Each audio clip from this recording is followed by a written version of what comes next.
Próximo assunto, então, Caio. Os gastos do governo federal estão no alvo de pedidos de investigação, depois de uma reportagem do site Metrópolis revelar que o Poder Executivo gastou mais de 1 bilhão e 800 milhões de reais com alimentos e bebidas em 2020. Foram mais de 2 milhões com chiclete, 20 milhões com doces em tablete e 15 milhões com leite condensado. O total de gastos é 20% maior do que o executado no ano anterior, 2019, portanto, isso de acordo com o painel de compras atualizado do Ministério da Economia.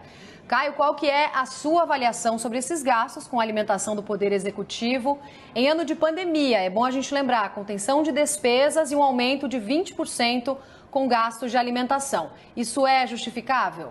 Bom, vamos combinar, né, que pensar gastos da administração federal e apresentá-los aí ao grande público sem um mínimo de contextualização é pura desonestidade intelectual, né? E fazer isso insinuando sem provas que esses números representam aí indícios de ilegalidade é má fé, né? Então, em primeiro lugar, essa notícia ela nunca poderia vir desacompanhada de informações essenciais, né? Entre elas a quantidade total de servidores vinculada ao Executivo Federal. Então, segundo o portal da Transparência, há hoje no Brasil 1 milhão e 35 mil funcionários ativos nessa situação. E entre esse 1 milhão de servidores federais, o Ministério da Defesa conta com mais de 380 mil cargos, né? Sendo que entre os vínculos de trabalho, 360 mil são de natureza militar. Em segundo lugar, entre as pastas com mais postos de trabalho está o Ministério da Educação, que tem aí 354 mil funcionários públicos no organograma. Então, não à toa, esses são os dois ministérios que respondem pelos maiores gastos com gêneros alimentícios. Obviamente, é o Ministério da Defesa que registra as maiores dotações orçamentárias para alimentos e bebidas, né? Então, é na ordem de 632 milhões de reais por ano. Afinal, ele é o responsável pela alimentação de todas as Forças Armadas, né, que, segundo nota oficial, tem cerca de 370 mil pessoas no seu efetivo. Então, aqui eu queria propor a primeira conta, né, para quem é menos preguiçoso. Se a gente pegar 632 milhões de reais e dividir isso por 370 mil pessoas, né, são R$ 1.708 por ano por pessoa. Né? Se a gente pegar esses R$ 1.708 anuais e dividir em 12 meses, isso representa um gasto médio de R$ 142 por mês por pessoa, ou R$ 4,73 por dia. Alguém aí acha esse valor um absurdo? São menos de R$ 5,00 por dia em alimentos para sustentar cada integrante do Exército, da Marinha, da Aeronáutica, né, com mais de 30 mil militares envolvidos diariamente em operações de combate à pandemia, né, às vezes em turnos extenuantes de 24 horas seguidas, né, que exigem enorme gasto calórico.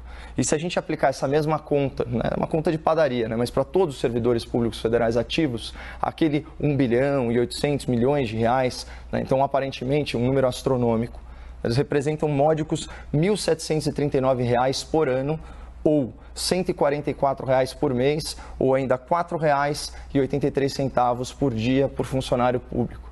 Para ser ainda mais próprio no cálculo, a gente pode inclusive descontar finais de semana, feriados e um mês de férias. Dá uns R$ 7,90 por dia efetivo de trabalho para cada servidor federal se alimentar durante o expediente.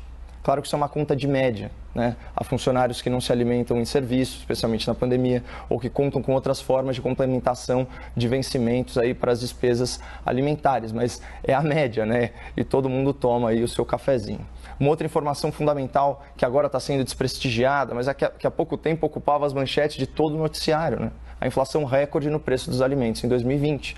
Enquanto a inflação média, né, medida pelo IPCA, ficou em 4,5%, a inflação dos alimentos bateu 14,09%. Então, com itens básicos como arroz, feijão e batata registrando mais de 50% de aumento. Isso já explicaria, em parte, né, o aumento nas despesas com comida em relação ao ano de 2019. Mas tem outro fator que está sendo omitido do público, né? Não dá para comparar despesas efetivamente realizadas em 2019 com despesas provisionadas para 2020. Então, eu separei aqui para o espectador trechos da nota de esclarecimento do Ministério da Defesa que abordam justamente esse ponto crucial. Aspas.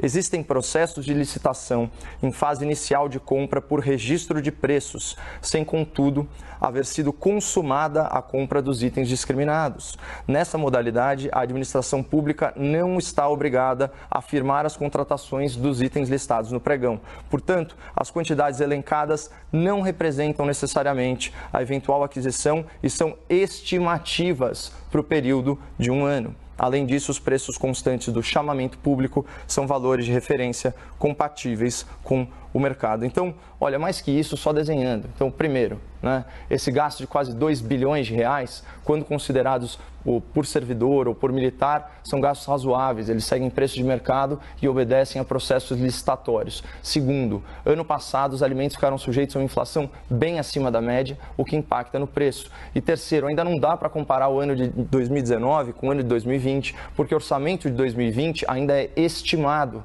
e, portanto, ele não corresponde às despesas efetivamente realizadas. Então, aqui a gente chega no último ponto da análise, que são os tais itens supérfluos, do carrinho de compras do governo federal. As coisas que você falou, como biscoito, sorvete, pão de queijo, tem também pizza, bombom, picolé, goma de mascar, e o favorito da internet, como foi comentado, o leite condensado, que é um item associado à imagem do presidente da República.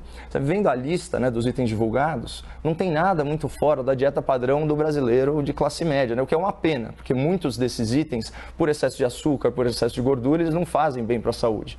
Mas o que seria o certo? Impor uma dieta rigorosa a servidores, a militares, sem sobremesa, sem variedade de cardápio? Porque assim, uma coisa é a autoridade pública que abusa da sua posição para obter privilégios, como foi aquele caso dos vinhos importados premiados e das lagostas do STF, cujas atribuições não incluem a promoção de banquetes com iguarias. Outra coisa bem diferente é o Executivo empenhar, ou o Ministério da Defesa, para ficar no exemplo que foi citado, aí 14 milhões de reais ao ano para, por exemplo, comprar leite condensado para os militares. Então, se você considerar o preço da marca líder no atacado, isso vai dar mais ou menos 8, 9 latas do produto por ano por militar. Se a gente considerar brigadeiro, pudim, será que isso aí é muito fora do razoável? Eu, pessoalmente, consumo bem mais que isso. Mas, enfim, esses gastos com alimentação, mesmo tendo em vista os itens supérfluos, eles são despesas aparentemente justificáveis e dentro da lei. E a forma como essa notícia foi repercutida, sem a devida contextualização matemática, sem a devida contextualização jurídica, demonstra a vocação aí de setores da imprensa de procurar pelo em ovo quando o assunto é o governo Bolsonaro, que, para surpresa de muitos aí e para desespero de outros tantos, não protagonizou escândalo de corrupção desde a sua posse, ao contrário de governos anteriores. Agora, imagina se esses esforços do jornalismo, principalmente do jornalismo militante, tivessem empenhados em esmiuçar aí os privilégios da alta cúpula da Justiça, em analisar os gastos do Congresso Nacional ou em apurar o desperdício e o desvio de verbas aí na saúde durante a pandemia. Então, fica como sugestão para os meus colegas jornalistas do leite condensado.